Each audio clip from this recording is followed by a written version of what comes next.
I'm in Walmart right now. So Walmart came out and said that they're also gonna have to raise prices because of the tariff increase. A year ago it was 10%, now it's 30%. Of course, very recently it was shot up to 145%. The one thing I can't help but think about is how many shelf labels there are in here. Like, this is just the wiper blade aisle. So now, because of this fight that no one asked for, still no one can defend and understand, every retailer out there is gonna have to change their price tags. The logic initially was to do American made, but even that is thrown out the window. Yet another way we stick it to the hourly worker, right? Have you been to Walmart lately? Well, you might want to consider not going then. Walmart, as a result of being angry with Trump and his tariffs, have raised the prices in their stores astronomically. Sometimes it's 50 to 51% on little items like dog and cat food. The everyday things that Americans buy that are not tariffed from China. See, right now, Walmart is in a fight for its life. And they think that overpricing their already overpriced shit is the way to win the war. I don't know about you. I don't care what side you voted on. Walmart is a garbage company doing garbage things for many years. Needs to go under so that the American small business can come back. Mom and pop stores were ran out by this conglomerate, this huge business that's ran by billionaires. They have no clue. They've lost all sense of morality. Do not shop at Walmart. Walmart, long celebrated as the place where Americans could stretch their dollars the furthest, is beginning to show cracks in its reputation for rock-bottom prices, and the culprit isn't just inflation. It's the mounting cost of tariffs.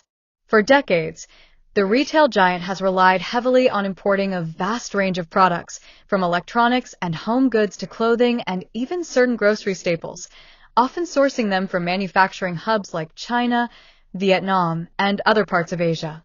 But when the U.S. government imposes or increases tariffs, essentially taxes, on those imported goods, Walmart suddenly faces a much higher bill before items even make it to their warehouses. Those higher import costs don't just sit quietly in a corporate ledger. They have a way of trickling down the supply chain until they reach the most vulnerable point, the customer's wallet. Inside Walmart's headquarters, the balancing act becomes a constant headache.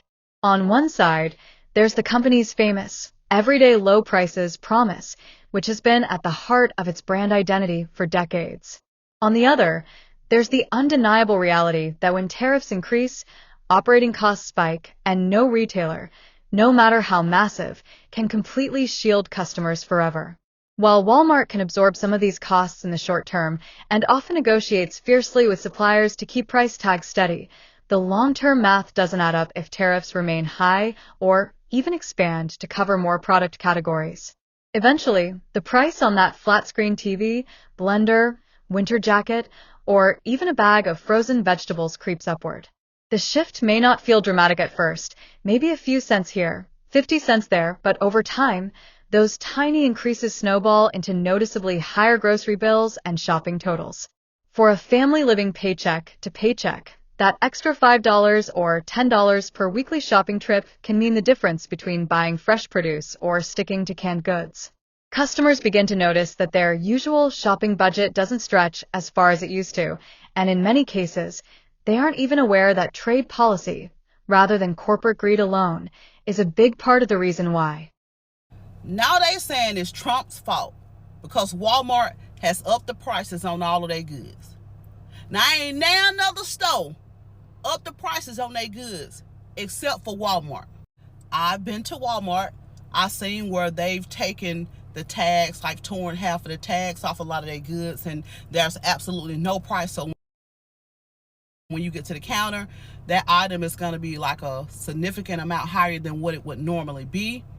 But I need somebody to come to the comments and tell me, how is it Trump's fault because Walmart decided to up the prices on everything? I mean to tell me y'all don't like the president that bad that y'all got to blame everything on him? Can't nothing happen in the United States without everybody saying it's President Donald Trump's fault. Is it something that I hadn't seen? Is it something that I don't know? I would say it was the tariffs if all the stores, if I went in every store and everything was like 50% higher, 75% higher, but it's only Walmart. Somebody drop in the comments and tell me why y'all saying this President Donald Trump fault. And when y'all come to my comments, y'all better tread lightly about my president. And you better have a good excuse why it's his fault, because y'all try to blame everything on President Donald Trump. I'm waiting. So Walmart is the first to get caught raising prices on American-made products and then saying it's due to tariffs. They've been caught not only by people, but Trump and his team. And Trump and his team have called them out and said, we will be watching. You should eat the tariffs, is what Trump told them. Callahan Auto is pulling all their products out of Walmart's. They do auto parts, brake pads, and etc. They're pulling all their products out because they too caught Walmart raising prices under tariffs on American-made products. Again, they only care about their shareholders. They only care for what profit they can pull out. Trump told them, you guys made billions this last year. You were one of the most profitable companies. Target took a beating. A lot of the other places took a beating. You actually had a great year, and now you're raising your prices and saying it's tariffs, but it's American-made products. Pure greed, and they were caught. In public statements, Walmart often chooses its words carefully, framing the changes as the natural result of market pressures and supply chain adjustments. But in more candid moments, like earnings calls with investors, executives openly acknowledge that tariffs play a major role in driving costs upward. They also stress that Walmart still works to negotiate better deals with suppliers, diversify sourcing locations, and find operational efficiencies to offset the impact. Yet there's only so much optimization that can happen before reality catches up, especially when tariffs aren't just a temporary measure, but part of a broader, ongoing trade dispute. Critics argue that companies like Walmart could afford to absorb more of these costs rather than passing them to consumers, pointing to its massive revenues and global footprint. Supporters counter that the alternative, keeping prices artificially low at a loss, could eventually hurt the company's ability to maintain jobs, expand stores, and keep shelves stocked. In truth, the situation highlights the interconnectedness of global trade. A tariff levied thousands of miles away on a shipping container of electronics doesn't just affect importers. It ripples through the economy until it's felt in small towns and big cities across the U.S. For the average Walmart shopper, the politics and policies behind these tariffs may feel distant or abstract, but the effect is tangible every time they swipe their card at checkout. The irony is that Walmart's brand has always been rooted in shielding customers from exactly this kind of squeeze, yet now even the largest retailer in America can't escape the gravity of global trade wars. And as tariffs persist, or potentially increase, Walmart's price hikes may not just be a blip on the radar, but a new normal in the way Americans shop. People are starting to boycott them now. Walmart and Kroger, as well as other locations throughout the United States, are starting to use digital tags on their fucking products to show the pricing. But that also means that the prices are subject to change with dynamic pricing, meaning that these locations are changing the prices depending on the time of day and or even on the type of person that's buying it. So obviously dynamic pricing is when you change the price of something depending on the day or the shopping habits of the person purchasing it. Meaning a box of cereal can be $4 at one point in the day, $6 on the next, and it can change based on my activity showing up on an iPhone when it reads it, changing those prices. So these digital tags and dynamic pricing is already starting to show up at Walmart, Kroger, Kohl's, and Whole Foods. So people are boycotting it. Now the companies are saying it's just easier to change the prices and they're not using dynamic pricing at all, even though there's actually direct evidence showing up all over Reddit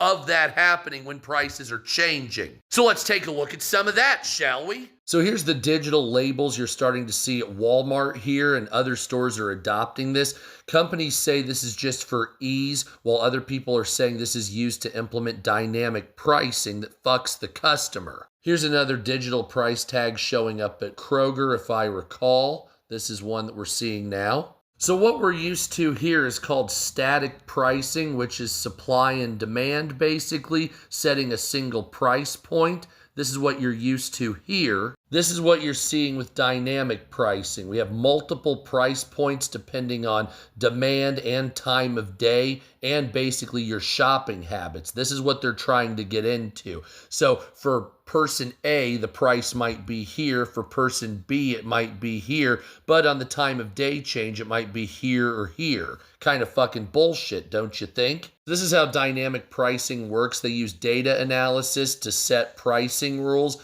Then they monitor you using your purchasing, particularly your phone data, to adjust prices and price optimization for them making the most money, not you getting the cheapest amount. And then they make it go to the customer that you have to pay. So basically they analyze the data and purchasing of your history, specifically from your phone, to do these things to change the prices specifically for you to make the company more money. So I never shop at Walmart, but I do Kroger sometimes. Looks like I'm not going to be going there now. I urge you all to boycott places that use dynamic pricing. At the end of the day, Walmart's price hikes aren't just random. They're a direct ripple effect of tariffs, global trade wars, and the cost of doing business in a world where nothing stays cheap forever. The store that built its name on everyday low prices is now proof that even the biggest players can't escape the squeeze, and unfortunately, it's the everyday shopper who pays the price. And that's the real story you won't hear in their commercials. This is Orbit Point, where we break down the headlines and connect the dots others ignore. If you learned something new, don't forget to like, subscribe, and hit the notification bell so you never miss a deep dive like this. And hey, drop a comment below. Have you noticed Walmart's prices creeping up? Or